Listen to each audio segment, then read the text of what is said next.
Hello everyone, it is Lucy here and I am back with another video. In today's video I am doing the king penguin habitat.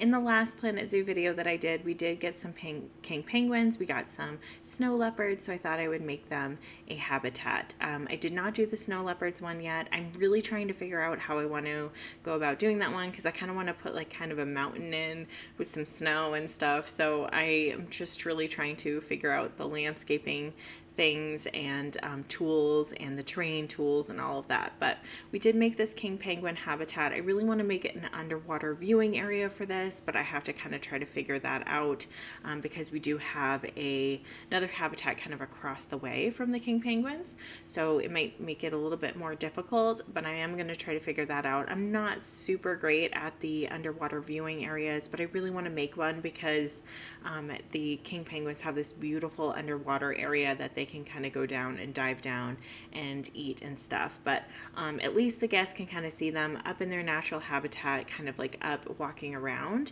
which will be kind of cool. So yeah, you guys, I just kind of put in these little waterfalls. I put in this kind of huge area where they can kind of go diving and swim around. I kind of want to get some more king penguins, but I do think that they cost conservation points, if I remember right. I think some of them, or one of them, was money, but I know that one was conservation points. So I just have to figure out whether I want to put more in or not. I think if I put in another girl, I don't think it will be that big of a deal. I think they have enough space. I think they have enough water area for them to dive into. I do think that this nice little undercover area for the penguins is really cute. It was made by the game, so I just kind of placed it in just because I don't think I could do anything close to that. I did do a king penguin habitat before on my channel, and it came out really good, but it was just all rocks. So this time I really tried to just kind of keep in some natural sand. I did put some like little rocks around to kind of make it look like little pebbles, just kind of laying in the ground. So I did try to do my best, and I tried to match them to their hard shelter. So I did try to match all of the stone and everything to the hard shelter, which is really nice. But putting in the rocks, and I didn't make it a huge habitat because I think before my king penguin habitat was way too big, and so it was hard for the guests to kind of see the penguins and get a really good look at them. So I really tried to make it a little bit smaller, so hopefully that will cut out a lot of the complaints that the guests were having. Although with the big huge area of water, it might be really hard for them to see them because the king penguins are kind of small once you see them in their habitat.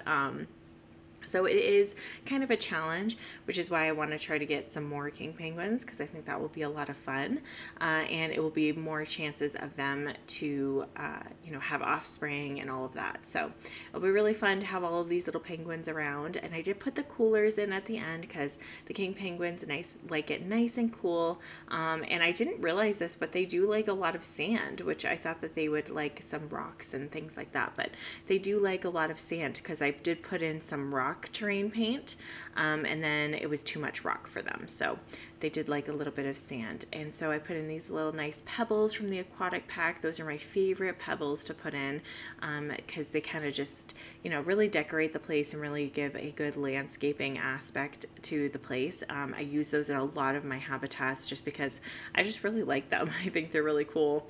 And then I was just kind of placing in some rocks around the underwater area because when you go dive down deep, it will be nice to kind of see some rocks and a little bit of landscaping down there, because when it's just all plain and all sandy, it doesn't look the greatest. So it's okay. So we did put that in. I did put in little feeders at the bottom too as well, so that the penguins can kind of dive down and get fed as well. So that's really nice. And then they have the water that they can drink from as well. And it's really nice having the king penguin habitat kind of right here, because across the way there is the staff area, and they do have the water cleaner and all of that. So, and then the transformer as well. So it's really nice, and I really like doing that because when you do these big habitats like that, it will have to be like that with the seals too, I think, because if I put in some seals, I'll have to put them in over here because you know, trying to get another transformer and getting another, you know, water, you know, cleaner and all of that, it just gets really costly. So, and then it gets really hard to kind of figure out where you want to put those items because it gets a little bit, you know, congested as well. So, and then the guests can kind of see that, and then they start complaining that they can see the staff area. So I try to put them close to as I can to areas that are already, you know, in there, staff areas that are already in there, so that way there the staff members don't have far to go either.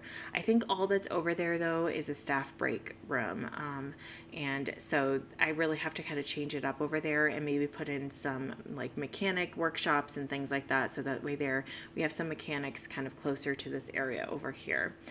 But just putting in some decorations, just putting in some, you know, toys that they can play with and enrichment items that they can play with, which is really good to do just because your penguins really need some entertainment. Otherwise they get kind of bored, and you want them to be able to kind of do something so the guests can see that too as well, which is really fun.